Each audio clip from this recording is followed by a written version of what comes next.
जी स्नान करने के लिए गए और सीता जी और लक्ष्मण जी दोनों, आज सीता मैया जब स्नान करने गई, स्नान करते समय उसी समय दशरथ जी आ गए, जानकी मुझे पिंड दे दो। सीता जी ने वहीं पर खड़े हुए ब्राह्मण देवता से पूछा, ब्राह्मण देव मुझे अपने ससुर को पिंड देना है, क्या करूं? तब ब्राह्मण ने कहा एक काम करिए, आप बालू रेत का पिंड बना लो और दान दे दो। बालू रेत का पिंड बनाया, एक पिंड गया नदी को दिया, दूसरा पिंड ब्राह्मण को दिया, तीसरा पिंड गाय को दिया और चौथा पिंड दशरथ जी को दिया। दशरथ जी पिंड लेकर गए और दशरथ जी महाराज जब पिंड लेकर पहुंचे, थोड़ी देर बाद राम जी आ गए। राम जी ने आकर कहा, लो ये पिंड लो, चावल लो, सीता जी पका लो। सीता जी कहती है मैंने पिंडदान कर दिया। पिंडदान कर दिया? हाँ, ना मानो तो पूछ लो ब्राह्मण देवता से। ब्राह्मण से पूछा, क्यों ब्राह्मण देवता, क्या सीता जी ने पिंडदान करा? ब्राह्मण ने मन में सोचा, बालू रेत का सीता जी ने पिंड दिया, क्या मेरे बच्चों का पेट भराएगा?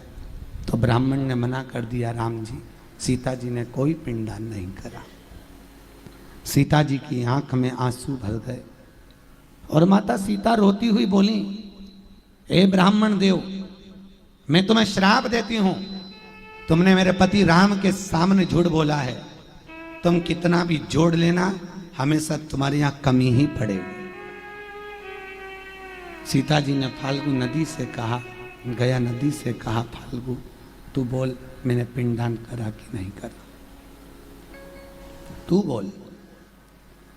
गया नदी ने मन में सोचा, मेरी ही बालू रेत मुझ में डाल दी, इसको कोई पिंडदान कहते हैं?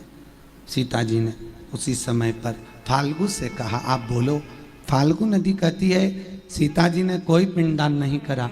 सीता जी ने श्राप दिया, फाल्गु मैं तुझे श्राप देती हूं, जब तक तुझे खोदे नहीं तब तक तुझ में पानी निकले नहीं। गया जी अगर गए हो तो गया जी में जाकर देखना, पूरी फाल्गु नदी पर रेत जमी होती है, उसको इतना खोदो तब उसमें पानी निकलता है, तब लोग उसमें पिंडदान करते हैं। फाल्गु को भी श्राप है। सीता जी ने गौ माता से पूछवाया, गाय ने झूठ कह दिया, सीता जी ने कोई पिंडदान नहीं करा, तो गाय को श्राप दे दिया, तेरा मुख अपवित्र होगा। तब दशरथ जी को बुलाया, दशरथ जी का हाथ फाल्गु नदी के बीच में आया। आज भी वो दशरथ जी का हाथ गया जी में है, जिस पे लोग पिंडदान करते हैं, आज भी वो। गौ माता ने 2 बार झूठ बोला, एक शिव जी के सामने, एक राम जी के सामने। इसलिए हिंदू धर्म में सारे दान आगे से, वस्त्र दान, अन्न दान, कन्या दान, स्वर्ण दान, मुद्रा दान, सारे दान आगे से, पर एक दान हिंदू धर्म में गौदान पीछे से होता है, वो आगे से नहीं किया जाता। और हिंदू धर्म की रीति है, अग्नि पुराण में लिखा है, गाय का दान जब दिया जाता है, गौदान करने वाला गाय की पूंछ पकड़कर दान करता है, तो गौदान करने के बाद जब गाय की परिक्रमा लगाई जाती है, तो गाय की परिक्रमा पूरी नहीं की जाती, गाय की परिक्रमा पीछे से चालू कर कर गाय के पांव के नीचे से निकलकर पीछे आया जाता है। अगर गौदान करने वाला व्यक्ति गाय की पूरी परिक्रमा लगा लेता है, तो गौदान का पूरा फल उसका समाप्त हो जाता है। इसलिए गाय की परिक्रमा आगे से नहीं लगती, गौदान करने वाला पीछे से चालू कर कर नीचे से निकला जाता है।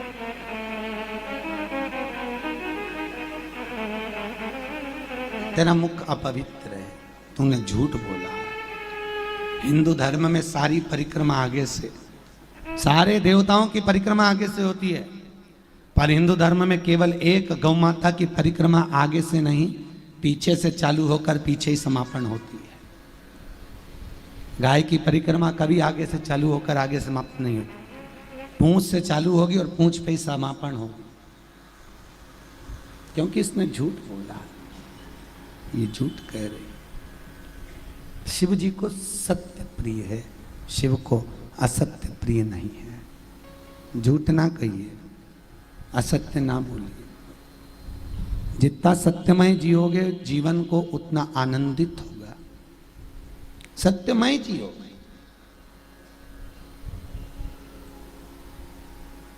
पहले के समय में अदालत नहीं होती थी, पहले के समय में ना अदालत होती थी और ना ही पंचायत होती थी। अगर कोई निर्णय लिया जाता था तो शिव मंदिर में उठा लो गंगा जली, उठा गंगा जली, तूने झूठ बोला कि नहीं बोला। और अगर व्यक्ति झूठ बोल देता तो उसका जीवन नरक जैसा निकलता। शिव महापुराण में वेद व्यास जी ने लिखा है, सारे मंदिरों में झूठ बोलोगे चल जाएगा, तीर्थ में झूठ बोलोगे चल जाएगा, पर शंकर जी के मंदिर के ओटले पर भी बैठकर अगर तुमने झूठ बोल लिया तो जीवन नरक जैसा निकलता।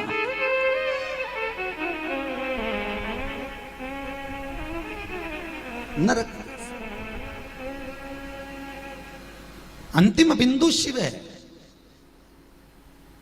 शंकर के मंदिर के बाहर, शिव जी के मंदिर के होटले पर, शंकर जी के मंदिर की चौखट पर, शिव के दरवाजे पर अगर एक बार झूठ निकल गया तो जीवन नरक जैसा निकलता है मनुष्य का। आखिरी में जो व्यक्ति जो भोगता है ना, पलंग पर पड़ा है, 4 बार गीता जी सुना दी, 2 बार गोबर लीप के सुला दिया, फिर जिंदा हो गया, फिर सबको फोन लगा दिया, निपट गई, आ जाओ।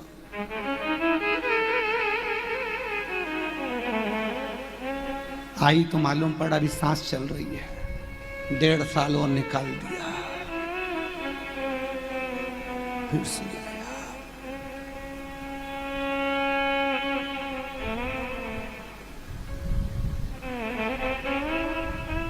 क्यों? पूरे आसपास के लोग रोज भगवान से विनती करते हैं, बेचारी तड़प रही, भगवान उठा ले तो अच्छा। परिवार के लोग विनती करते हैं, भगवान उठा लो तो अच्छा। कितनी तड़प है, अपने को दया आ रही है कि तड़प है, भगवान उठा ले तो अच्छा। तो क्या इतने सारों की विनती भगवान स्वीकार नहीं करता? बोलो तो सही, करे कि नहीं करे? करे ना, तो फिर भगवान उसे उठाए क्यों नहीं?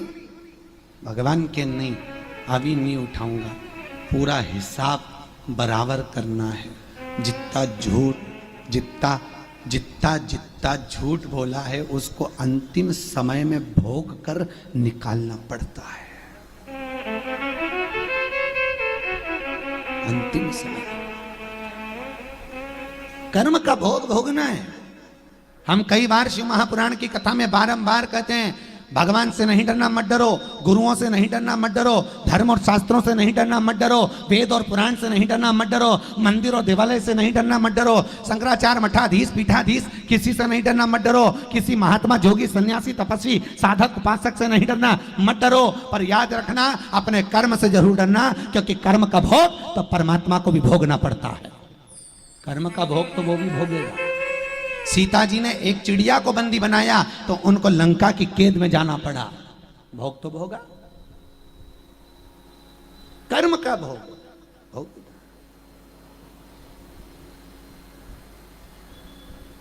महाराज,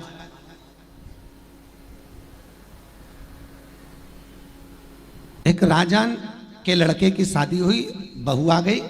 एक दिन बहू राजकुमार की तलवार देख रही थी और उसने म्यान को देखा। म्यान बड़ी सुंदर, इतनी सुंदर म्यान को देखा, मन में आया कितनी सुंदर म्यान है। और म्यान को घुमाते घुमाते उसके मन में आया, इसकी तलवार कितनी सुंदर होगी। जो तलवार हेड़ी, इतनी चमक थी तलवार में, तलवार छूट गई। छूटते से राजकुमार जहां सो रहा था उसके गले पर पड़ गई और राजकुमार मर गया। उस रानी के मन में आया, मेरे हाथ से मेरा पति मर गया, अब मेरा पति अगर मर गया है, राजा को मालूम पड़ेगा, फांसी की सजा देगा, क्या करूं मैं? उसको ज्ञात आया, रोज सुबह के समय